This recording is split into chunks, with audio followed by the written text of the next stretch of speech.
प्यारे साथियों नमस्कार। स्वागत आप सभी का रीट की मनोविज्ञान की क्लास में।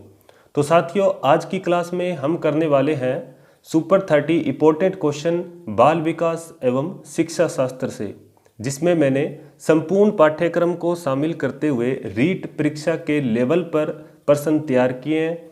तो साथियों निश्चित रूप से आप सभी को इन प्रश्नों को करना चाहिए और आप मुझे कमेंट सेक्शन में बता सकते हैं कि आपके कितने प्रश्न सही होते हैं। तो चलिए दोस्तों स्टार्ट करते हैं। आज का पहला क्वेश्चन है, निम्न में से कौन सी बाल्यावस्था की एक विशेषता नहीं है? ए सामूहिकता की प्रबलता, बी जिज्ञासा की कमी, सी अभिवृद्धि में स्थिरता या डी समूह एवं खेलों में सहभागिता। तो देखिएगा बाल्यावस्था कौन सी होती है? जो होती है 6 से 12 वर्ष की। तो इसका सही आंसर क्या होगा कि बाल्यावस्था की विशेषता नहीं है। कौन सी? जिज्ञासा की कमी जो है वो बाल्यावस्था की विशेषता नहीं है। खेल की है, सामूहिकता की है और अभिवृद्धि की स्थिरता भी है। आगे जान लेते हैं क्वेश्चन नंबर 2। किशोरावस्था को तनाव एवं तूफान की अवस्था किसने कहा है? वैलेंटाइन ने, स्टेनले हॉल ने, बिगी तथा हंट या रॉस ने। तो निश्चित रूप से आपने इसका सही क्वेश्चन का किया होगा आंसर। तो इसका सही आंसर होगा स्टेनले हॉल। आगे है क्वेश्चन नंबर 3। प्याजे मुख्य रूप से किसके अध्ययन के लिए जाने जाते हैं? भाषा विकास, यौन विकास, संज्ञानात्मक विकास या फिर सामाजिक विकास। तो निश्चित रूप से आपको इस क्वेश्चन का आंसर पता होगा और आंसर है संज्ञानात्मक विकास। सी इसका सही होगा और 2 नंबर में था बी नंबर सही। आगे है क्वेश्चन नंबर 4। फ्राइड के अनुसार निम्न में से कौन सी अवस्था में बच्चे का ध्यान जननांगों की तरफ जाता है? मुखीय, गुदीय, लैंगिक या प्रस्तुति। तो इसका सही आंसर क्या होगा? इसका होगा लैंगिक। आगे है क्वेश्चन नंबर 5। निम्न में से शेषावस्था की विशेषता नहीं है। शेषावस्था की विशेषता कौन सी नहीं है? ए शारीरिक विकास की तीव्रता, दूसरों पर निर्भरता, मानसिक क्रियाओं की तीव्रता या नैतिकता का होना। जो शिशु है वो दूसरों पर निर्भर रहता है, छोटा बच्चा। मानसिक क्रियाओं की तीव्रता भी होती है, शारीरिक विकास की भी तीव्रता होती है। नैतिकता का छोटे बच्चों में जो शिशु होते हैं उनमें अभाव होता है। तो इसकी विशेषता कौन सी नहीं है? नैतिकता का होना। आगे है प्रश्न नंबर 6। वर्तमान समय में शिक्षा का सबसे उपयुक्त उपागम कौन सा है? ए व्यवहारवादी उपागम, बी सर्जनवादी उपागम, सी रचनात्मक उपागम और डी है मानवतावादी उपागम। तो इसका सही आंसर क्या होगा? तो इसका होगा सृजनवादी उपागम। बी नंबर सही होगा। आगे है क्वेश्चन नंबर 7।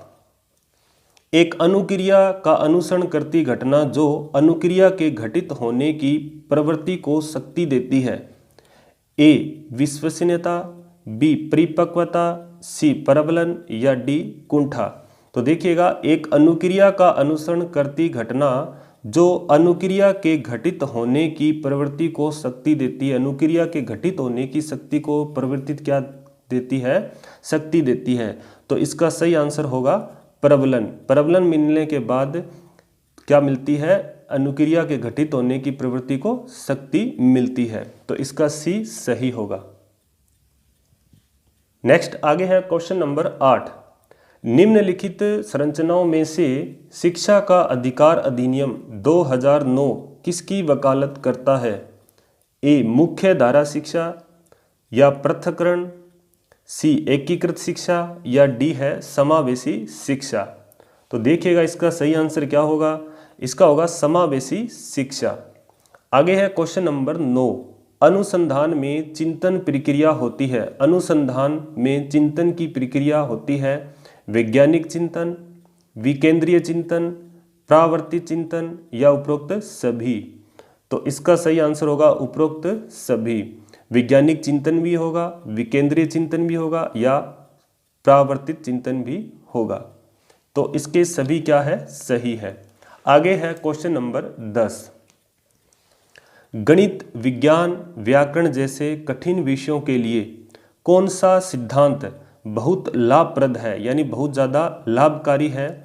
ए अंतर्दृष्टि अधिगम सिद्धांत, प्रबलन सिद्धांत, शास्त्रीय अनुबंधन सिद्धांत या प्रयास एवं त्रुटि का सिद्धांत। तो गणित, विज्ञान और व्याकरण जैसे जो कठिन विषय हैं उनके लिए जो सबसे ज़्यादा लाभकारी सिद्धांत होगा वो कौन सा होगा? अंतर्दृष्टि अधिगम सिद्धांत इसका सही होगा। आगे है क्वेश्चन नंबर 11। अभिकर्मित अनुदेशन आधारित है। अभिकर्मित अनुदेशन जो है वो किस पर आधारित है? टाइप क्यू अनुबंधन पर, टाइप आर अनुबंधन पर, टाइप पी अनुबंधन पर या टाइप एस अनुबंधन पर? तो देखिएगा इसका सही आंसर क्या होगा। तो इसका सही जो आंसर होगा वो होगा टाइप आर अनुबंधन पर। नेक्स्ट है क्वेश्चन नंबर 12। व्यक्तित्व मापन की प्रक्षेपण विधियों की सर्वाधिक महत्वपूर्ण विशेषता व्यक्ति के कौन से भाग को जानना है? यानी यहाँ क्या आएगा? चेतन मन, अर्धचेतन मन, अचेतन मन या सभी?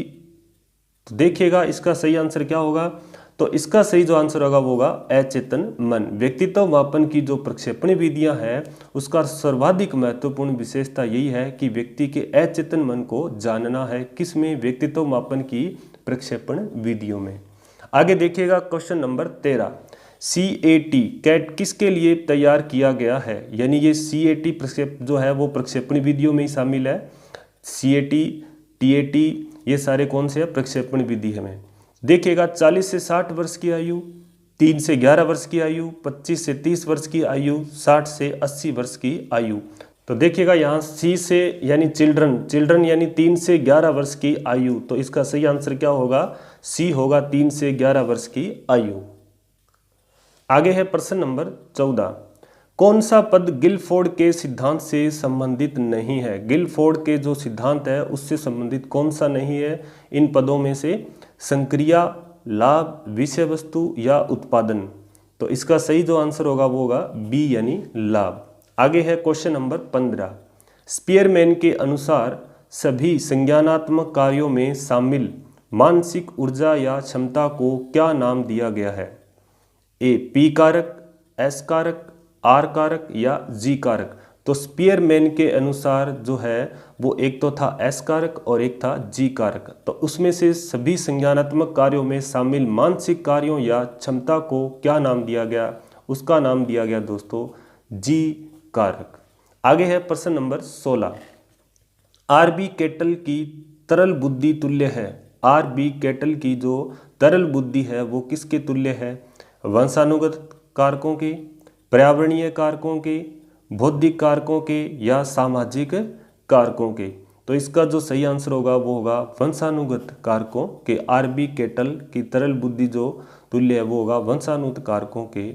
सही होगा इसका आंसर। आगे है क्वेश्चन नंबर 17। देखिएगा किसी 10 वर्षीय बालक की मानसिक आयु 14 वर्ष है, वह कहलाएगा। तो वह बालक किस में आएगा? प्रतिभाशाली, सृजनशील, मंदबुद्धि या जड़ बुद्धि? तो देखिएगा इसमें बुद्धि लब्धि का सूत्र लगेगा मानसिक आयु बटे वास्तविक आयु गुणा 100। मानसिक आयु कितनी है? 14 और वास्तविक आयु कितनी है? वास्तविक आयु नहीं, उस बच्चे की आयु कितनी है? 10 साल और गुणा क्या कर देंगे? 100। ये 0 कट गया और कितना आया? 140। और 140 से जिसका IQ है वो कौन सा बालक होता है? वो होता है प्रतिभाशाली बालक। तो इसका सही आंसर होगा ए। आगे देखिएगा क्वेश्चन नंबर 18। एक व्यक्ति जो विभिन्न संवेगों की पहचान तथा महसूस करने और संवेगों पर नियंत्रण की उच्च योग्यता रखता है वह उच्च होगा। यानी वो बच्चा क्या होगा? EQ पर, IQ पर, MQ पर या PQ पर? IQ आपको पता ही है, PQ यानी फिजिकली क्वोशिएंट और EQ हो जाएगा एजुकेशन क्वोशिएंट। तो देखिएगा इसका सही जो आंसर क्या होगा? यानी जो विभिन्न संवेगों की पहचान तथा महसूस करने और संवेगों पर नियंत्रण करने की उच्च योग्यता रखता है वो आएगा किस पर? EQ पर यानी एजुकेशन क्वोशिएंट पर। शिक्षा लब्धि इसको हिंदी में कहेंगे शिक्षा लब्धि। तो आगे देखिएगा क्वेश्चन नंबर 19। बुद्धि के संबंध में निम्नलिखित में से कौन सा सत्य नहीं है? बुद्धि एक उत्पाद है, बुद्धि एक प्रक्रिया है, बुद्धि एक प्रक्रिया एवं उत्पाद है, बुद्धि एक स्वामित्व है। तो इसका सही आंसर क्या होगा? तो इसका होगा बुद्धि एक स्वामित्व है। यानी कौन सा सत्य नहीं है? बुद्धि एक स्वामित्व जो है वो सत्य नहीं है, बाकी सभी क्या है? सत्य। बुद्धि एक उत्पाद है, बुद्धि एक प्रक्रिया भी है, बुद्धि एक प्रक्रिया और उत्पाद दोनों है। तो ये स्वामित्व का जो है वो विशेषता किसकी नहीं है? बुद्धि की विशेषता नहीं है। आगे देखिएगा क्वेश्चन नंबर 20। बाल अपराधियों का कृत्य है विद्यालय की सामग्री को नुकसान पहुंचाना, बी विद्यालय के प्रति अरुचि, गृह कार्य न करना, या पाठ्य सहगामी क्रियाओं में भाग लेना। तो निश्चित रूप से इसका आपने सही आंसर किया होगा। बाल अपराधी का कृत्य क्या होता है, यानी क्या काम होता है? जो बाल अपराधी बच्चे होते हैं उनका काम होता है विद्यालय की सामग्री को नुकसान पहुंचाना। वो बच्चे किस में आएंगे? बाल अपराधी वाले बच्चों में रखे जाएंगे। तो इसका ए क्या होगा? सही होगा। आगे है क्वेश्चन नंबर 21 और देखिएगा, भारतीय संविधान के किस अनुच्छेद में 6 से 14 आयु वर्ग के बच्चों के लिए निःशुल्क व अनिवार्य शिक्षा का अधिकार शामिल किया गया है? अनुच्छेद 26, अनुच्छेद 15, अनुच्छेद 45 और अनुच्छेद 21A। तो RTE एक्ट जो है वो 6 से 14 वर्ष के जो बालक है उनके लिए जो शामिल किया गया है वो अनुच्छेद 21A इसका क्या होगा? सही होगा। कौन सा अनुच्छेद से है? वो 21A के अनुच्छेद से लिया गया है। आगे देखिएगा क्वेश्चन नंबर 22। शिक्षा का अधिकार संविधान संशोधन के द्वारा किस वर्ष में समवर्ती सूची में शामिल किया गया? यानी समवर्ती सूची में कब डाला गया? ये 1952 में, या 1976 में, या 1986 में, या 1992 में। तो देखिएगा इसका सही आंसर क्या होगा? तो निश्चित रूप से आपने अच्छी तैयारी की है तो इसका आंसर देखिएगा क्या होगा? 1976 इसका क्या होगा? सही होगा। संविधान संशोधन 1976 के तहत इसे समवर्ती सूची में डाला गया। किसको? शिक्षा के अधिकार को। आगे जान लेते हैं क्वेश्चन नंबर 23। क्रियात्मक अनुसंधान का सूत्रपात करने का श्रेय किस लोकतंत्रीय देश को जाता है? किस देश को है? तो देखिएगा, इंग्लैंड को, भारत को, अमेरिका को, या दक्षिण अफ्रीका को। तो देखिएगा आप इसका आंसर क्या देते हो। तो इसका सही जो आंसर होगा वो होगा अमेरिका। क्रियात्मक अनुसंधान का सूत्रपात करने का श्रेय जो है वो अमेरिका को है। आगे देखिएगा क्वेश्चन नंबर 24। और उससे पहले यदि आपने गणित की शिक्षण विधियां अभी तक नहीं की है या कर ली है तो आप रिवीजन कर सकते हैं। चैनल की प्लेलिस्ट में गणित की शिक्षण विधियों के नाम से आपको मिल जाएगी, वहां जाके आप कर सकते हैं। तो देखिएगा क्वेश्चन नंबर 24। निम्न में से कौन सा क्रियात्मक अनुसंधान का पद या सोपान नहीं है? क्रियात्मक अनुसंधान का कौन सा पद या सोपान नहीं है? समस्या की पहचान कर चयन करना, समस्या के कारणों का विश्लेषण, समस्या के कारणों का संश्लेषण नहीं करना, उपकल्पनाओं या परिकल्पनाओं का निर्माण। तो जो स्टेप होंगे क्रियात्मक अनुसंधान के 6 स्टेप हैं, उनमें से कौन सा स्टेप नहीं है? तो वो होगा समस्या के कारणों का संश्लेषण नहीं करना। संश्लेषण नहीं करना ये स्टेप में नहीं आएगा। आगे जान लेते हैं क्वेश्चन नंबर 25। विद्यालयी क्षेत्र में रचनात्मक निर्धारकों को जानने के लिए इनमें से कौन सा उपागम नहीं है? विद्यालय क्षेत्र में रचनात्मक निर्धारकों को जानने के लिए इनमें से कौन सा उपागम नहीं है? बहुविकल्पीय प्रश्न, मौखिक प्रश्न, परियोजना कार्य, या वार्तालाप कौशल। तो इसका सही आंसर क्या होगा? तो इसका होगा बहुविकल्पीय प्रश्न, इसका सही होगा। आगे जान लेते हैं क्वेश्चन नंबर 26 को।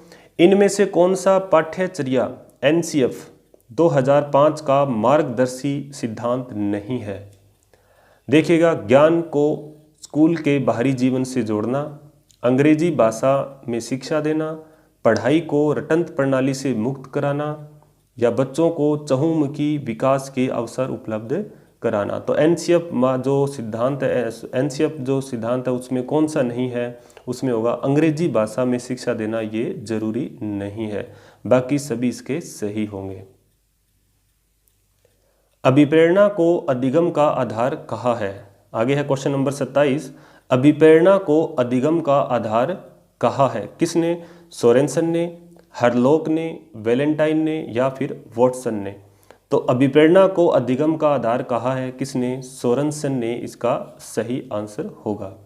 आगे देखिएगा क्वेश्चन नंबर 28। सबली चिंतन में अभिव्यक्ति होती है। सबली चिंतन में अभिव्यक्ति होती है अभिप्रेरणा की, भाषा की, काल्पनिक विचार तथा इच्छाओं की या वास्तविक स्थिति की। देखिएगा इसका सही आंसर क्या होगा।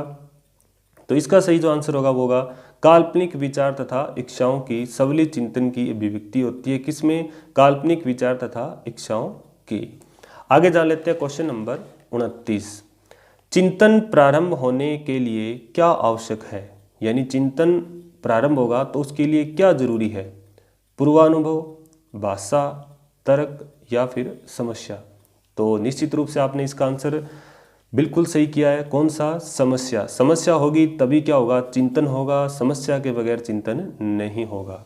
आगे जान लेते हैं क्वेश्चन नंबर 30। और उससे पहले यदि आपने रीट लेवल फर्स्ट की मैथ्स नहीं की अभी और अगर कर लिया है तो रिवीजन आप कर सकते हैं। चैनल की प्लेलिस्ट में रीट लेवल फर्स्ट मैथ्स के नाम से इसे देख सकते हैं। तो चलिए देखते हैं क्वेश्चन नंबर 30। अधिगम अनुभव और प्रशिक्षण के परिणाम स्वरूप व्यवहार में परिवर्तन है। यह कथन किसके या किन के द्वारा दिया गया? देखिएगा गेट्स व अन्य, मॉर्गन और गिलीलैंड, स्किनर या क्रोनबेग। तो ये एक परिभाषा है अधिगम से रिलेटेड। तो देखिएगा ये किस मनोवैज्ञानिक के द्वारा दी गई। तो इसका जो आंसर होगा वो होगा गेट्स व अन्य। अब देखिएगा इसको कैसे याद रखेंगे। अभी याद हो जाएगी आपको, फिर से याद करने की जरूरत ही नहीं पड़ेगी। एग्जाम में अगर आ गई तो बिल्कुल आपका सही होगा। देखिएगा अधिगम अनुभव और प्रशिक्षण के परिणाम स्वरूप व्यवहार में परिवर्तन है। अब ये कैसे याद करेंगे? गेट्स व अन्य। गेट्स से याद कर लेंगे गेस्ट।